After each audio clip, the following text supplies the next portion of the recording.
Halo teman-teman, jumpa lagi dengan aku, Linda. Kita lanjut ke bab 4 ya hari ini. Ini kisah nyata ya teman-teman, bukan novel. Oke, kita mulai bab 4, bagian pertama. Bab 4, makin banyak lubang. Besok malamnya, Yesus dan aku pergi lagi ke dalam kaki kanan alam maut. Seperti sebelumnya, kulihat kasih Yesus kepada jiwa-jiwa yang terhilang di alam maut, dan kurasakan kasih-Nya padaku dan kepada siapapun di bumi. Nak, katanya kepadaku, bukan kehendak Bapa bahwa seseorang akan binasa. Iblis menipu banyak orang dan mereka mengikutinya, tapi Allah mudah mengampuni. Dia Allah yang mengasihi. Apabila mereka benar-benar datang kepada Bapa dan bertobat, Dia akan mengampuni mereka. Kelembutan meliputi wajah Yesus ketika Dia berkata, "Bapakku, kasihanilah." Ketika kami berjalan di antara lubang-lubang berapi dan melewati lebih banyak orang dalam penyiksaan seperti yang sudah kujelaskan sebelumnya, Tuhanku, Tuhanku, betapa mengerikan, pikirku. Terus-menerus kami berjalan melewati banyak jiwa yang terbakar di alam maut. Sepanjang jalan setapak, tangan-tangan terulur kepada Yesus. Tangan-tangan yang mestinya ada dagingnya, hanya berupa tulang-tulang yang berwarna abu-abu dengan cabikan-cabikan daging busuk yang terbakar. Di dalam tiap kerangka mereka ada kabut abu-abu kotor yang merupakan jiwa yang terkurung untuk selama-lamanya di dalam kerangkanya. Dari jeritan-jeritan mereka aku tahu bahwa mereka menderita karena api, cacing, rasa sakit, tanpa harapan. Tangisan mereka memenuhi jiwaku dengan kesedihan yang begitu hebat, sehingga susah untuk menggambarkannya. Pikirku, kalau saja mereka mau patuh, mereka tidak akan berada di sini. Aku tahu bahwa mereka yang terhilang di alam maut mempunyai semua perasaan mereka. Mereka ingat semua hal yang pernah dikatakan pada mereka. Mereka tahu bahwa tidak ada jalan keluar dari api dan bahwa mereka terhilang untuk selamanya. Meskipun tahu tanpa harapan, mereka masih mengharap kalau mereka berseru kepada Yesus untuk mendapat belas kasihan. Kami berhenti di lubang berikutnya, persis seperti yang lain. Di dalamnya ada sosok seorang wanita. Aku tahu dari suaranya. Dia memanggil Yesus untuk dibebaskan dari api. Yesus memandang wanita itu dengan kasih dan berkata, "Selama kau masih di bumi, kupanggil dan kupanggil engkau untuk datang kepadaku. Kuminta kepadamu untuk menyerahkan hatimu kepadaku sebelum semuanya terlambat. Aku mengunjungimu di tengah malam untuk memberitahu padamu tentang kasihku. Aku membujukmu, mengasihimu, dan mendorongmu kepadaku oleh rohku. Ya Tuhan, katamu, aku tahu mengikutimu. Dengan bibirmu kau katakan bahwa engkau mengasihiku, tapi hatimu tidak bermaksud begitu. Aku tahu di mana hatimu. Aku sering mengirim utusan-utusan untuk mengatakan kepadamu, supaya kau bertobat dari dosa-dosamu dan datang kepadaku. Tapi kau tidak mau mendengarkanku. Aku ingin memakaimu untuk melayani yang lain, untuk menolong yang lain menemukan diriku. Tapi kau mengingini dunia dan bukannya aku. Aku memanggilmu, tapi kau tidak mau dengar maupun bertobat dari dosa-dosamu." Wanita itu berkata kepada Yesus, "Kau ingat Tuhan, bagaimana aku ke gereja dan merupakan seorang wanita yang baik. Aku anggota gerejamu. Aku tahu panggilanmu dalam hidupku, dan aku tahu bagaimanapun juga aku harus menyerah pada panggilanmu itu dan sudah kulakukan, katanya. Kata Yesus, "Wanita, kau masih saja penuh kebohongan dan dosa. Kupanggil engkau, tapi kau tidak mau mendengarkan aku. Benar engkau anggota sebuah gereja, tetapi menjadi anggota gereja tidak membawamu ke sorga. Dosamu banyak, dan kau tidak bertobat. Engkau menyebabkan yang lain tersandung firman-Ku. Kau tidak mau mengampuni yang lain kalau mereka menyakiti hatimu. Engkau bertindak seolah-olah mengasihi dan melayani-Ku. Kalau kau sedang di tengah-tengah orang Kristen, tapi kalau kau tidak di depan orang Kristen, kau berbohong, menipu dan mencuri.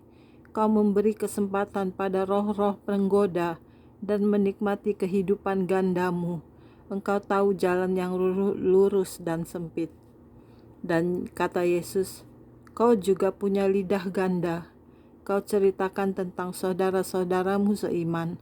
Kau pikir kau lebih suci daripada mereka, padahal hatimu penuh dosa. Aku tahu kau tidak mau mendengarkan Roh-Ku yang penuh belas kasihan. Engkau menghakimi seseorang dari luarnya, tanpa memperhatikan kenyataan bahwa banyak di antaranya adalah orang-orang beriman. Engkau sangat keras. Ya, kau berkata mengasihiku dengan bibirmu, tapi hatimu jauh daripadaku. Kau tahu jalan Tuhan dan kau mengerti. Kau permainkan Allah, dan Allah tahu semuanya. Apabila kau telah sungguh-sungguh melayani Allah, tentunya hari ini kau tidak berada di sini. Kau tidak bisa melayani iblis dan Allah dalam waktu yang bersamaan."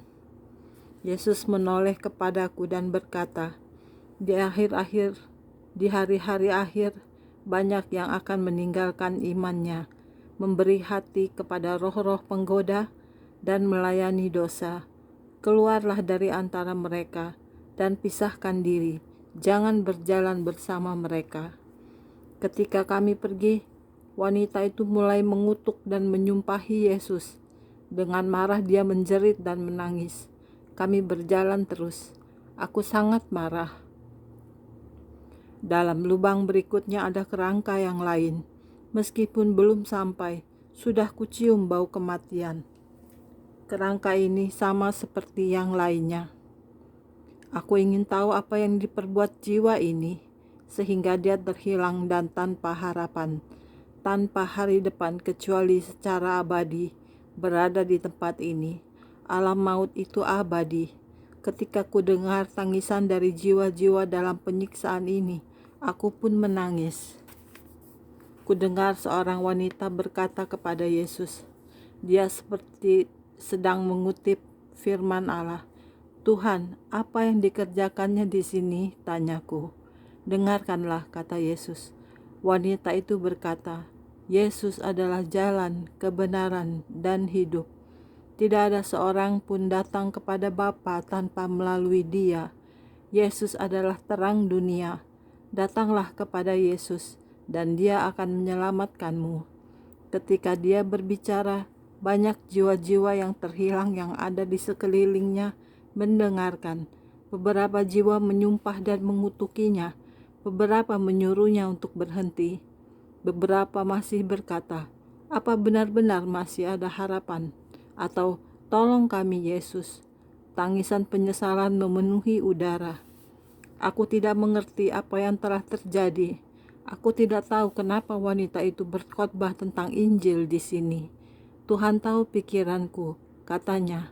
"Nak, aku memanggil wanita ini waktu umurnya 30 tahun untuk berkhotbah tentang firman-Ku dan untuk menjadi saksi Injil. Aku memanggil berbagai macam orang untuk tujuan-tujuan yang berbeda di dalam tubuhku. Tetapi apabila pria atau wanita, pemuda-pemuda atau gadis-gadis tidak menghendaki Rohku, aku akan mundur." Ya, dia menjawab panggilanku untuk bertahun-tahun, dan dia bertumbuh dalam pengetahuan akan Allah. Dia mempelajari tentang suaraku, dan dia mengerjakan banyak pekerjaan baik untukku. Dia mempelajari firman Allah. Dia sering berdoa, dan banyak doa-doanya dijawab. Dia mengajar banyak orang tentang jalan kekudusan. Dia orang beriman di rumahnya. Tahun-tahun berlalu ketika pada suatu hari dia menemukan suaminya menjalin hubungan dengan seorang wanita lain. Dan meskipun suaminya sudah minta ampun kepadanya, dia bertambah pahit dan tidak mau mengampuni dan menyelamatkan perkawinannya. Benar, suaminya salah dan dia telah melakukan dosa besar. Tapi wanita itu tahu firman-Ku. Dia tahu harus mengampuni dan dia tahu bahwa pada setiap godaan pasti ada jalan keluarnya. Suaminya memohon supaya diampuni. Dia tidak mau. Sebaliknya, kemarahannya makin berakar. Kemarahan bertumbuh di dalamnya. Dia tidak mau menyerahkannya kepadaku. Makin hari dia menjadi makin pahit dan berkata di dalam hatinya, "Di sini aku melayani Allah sepenuhnya, dan suamiku bergaul dengan wanita lain. Pikirmu itu benar?" Katanya kepadaku. Aku bilang, "Tidak, itu tidak benar." Tetapi dia datang kepadamu dan menyesalinya dan berkata tidak akan berbuat lagi. Aku berkata kepadanya, "Nak, periksa dirimu sendiri dan sadari bahwa engkau sendirilah yang menyebabkannya. Bukan aku Tuhan," katanya. "Aku orang suci, dia orang yang berdosa." Dia tak mau mendengarkanku. Oke, sekian dulu untuk hari ini videonya. Kita lanjut di video berikutnya ya. Terima kasih. Tuhan memberkati kita semua. Amin. Bye-bye.